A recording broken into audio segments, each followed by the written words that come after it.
Le CO2, là, ce n'est pas un polluant. C'est pas un polluant, c'est un gaz essentiel pour la vie. On essaie de faire croire aux gens que le CO2 est un polluant. Attendez, oui, les voitures émettent du gaz. Moi, qu'est-ce que vous voulez dire? Parce que, en fait, le CO2 pollue. Non, il n'est pas un polluant. Le CO2 est un gaz à effet de serre, mais il n'est pas un polluant. C'est un gaz essentiel à la vie. C'est la nourriture pour les plantes. Oui, j'ai bien compris. C'est ce que j'émets en vous parlant présentement. Ouais. C'est un gaz, mais les voitures émettent du CO2, mais émettent du CO aussi. Okay. Le CO est un gaz qui tue. Il y a des gens, comme vous savez, qui veulent se suicider. Le meilleur moyen, c'est de rentrer ta voiture dans ton garage, fermer la porte, partir la voiture, tu vas t'endormir, puis tu te réveilleras pas. C'est pas le CO2 qui fait ça, c'est le CO. Le CO2 n'est pas un polluant et donc, là, on est en train de faire croire aux gens que c'est un polluant. Il faut plus de CO2 parce que s'il y a plus de CO2, la planète va être plus verte. Et ça, c'est... Et là, on nous dit qu'il y a un consensus, etc., qu'on n'a pas le droit. C'est comme la COVID. On n'avait pas le droit de critiquer. Il y a un consensus. C'est pas une démocratie, là, quand tu n'as pas le droit de critiquer. Donc, sur ça, oui, la population n'est pas encore là, mais ça va venir. Ça va venir avec le temps. Là, exemple, on veut abolir, les partis de l'opposition veulent abolir la taxe sur le carbone. Ils voient que ça fonctionne pas, ça appauvrit les gens, mais ils vont pas jusqu'au bout en reniant la signature et en sortant de l'accord de Paris. Ils font croire aux gens qu'ils vont atteindre les objectifs et à chaque année, le gouvernement ne peut pas les atteindre. On est un pays. Puis même si on les atteint, les gaz à effet de serre, c'est moins de 2 % l'émission du Canada par rapport à l'émission mondiale. On ne changera pas la planète avec ça.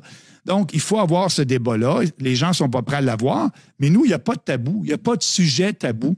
Pas à cause que la majorité de la population n'est pas là qu'on n'en parlera pas. C'est ce que je dis à mes candidats. On va en parler, puis on va voir, puis l'opinion publique, ça change. Ce que l'on a ici est un ginkgo, et c'est en fait un fossile vivant, dans le sens où ce type d'arbre est apparu pour la première fois il y a environ 270 millions d'années. Au-dessus de la feuille se trouve ce que l'on appelle les stomates, les cellules où ils peuvent absorber le CO2.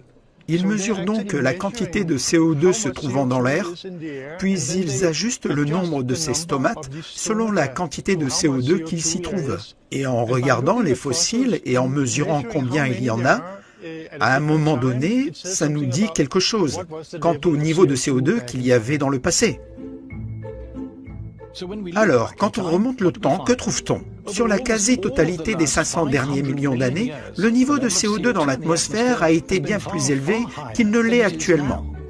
Même avec la contribution de l'industrie moderne au niveau du CO2, selon les normes géologiques, le niveau de CO2 atmosphérique aujourd'hui est proche d'être aussi bas qu'il ne l'a jamais été. À l'heure actuelle, on a environ 400 parties par million. Il y a 50 millions d'années, cela aurait pu être 2000 parties par million. Donc une concentration beaucoup plus élevée de CO2. Je pense que l'estimation actuelle du CO2 mondial est aujourd'hui d'environ 423 parties par million. Si l'on regarde le phanérosaurique durant les derniers 550 millions d'années, on verrait un taux de CO2 de l'ordre de 7000 parties par million. Le CO2 est un aliment végétal. Ce niveau beaucoup plus élevé du CO2, atmosphérique dans le passé, montre que c'était un monde beaucoup plus vert. Les périodes de CO2 élevées ont tendance à être des périodes de grande biodiversité sur la planète. En fait, nous sommes dans une famine de CO2, si l'on regarde les 550 derniers millions d'années.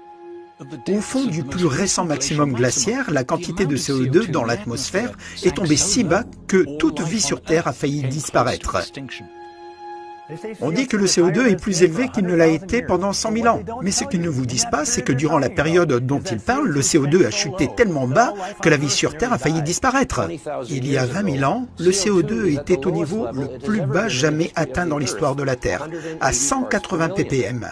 S'il avait encore baissé de 30 parties par million, nous serions tous morts. Il y a un niveau minimal de CO2, où la photosynthèse devient si inefficace que toute vie végétale meurt. Et ensuite, tout le reste commencerait à périr. Lors du dernier maximum glaciaire, il y a de bonnes preuves que dans de nouvelles régions du monde, il y avait une famine végétale à cause du manque de CO2. Donc, on devrait être très reconnaissant que les niveaux de CO2 aient commencé à remonter. Nous sommes encore loin des normes historiques qui seraient de plusieurs milliers de parties par million. Il n'y a pas assez de combustible fossile pour y arriver, mais au moins, on fait un début. Oui, j'affirme qu'il n'y a aucun lien entre le CO2 et le changement climatique. Tout ça n'est que du non-sens à mon avis.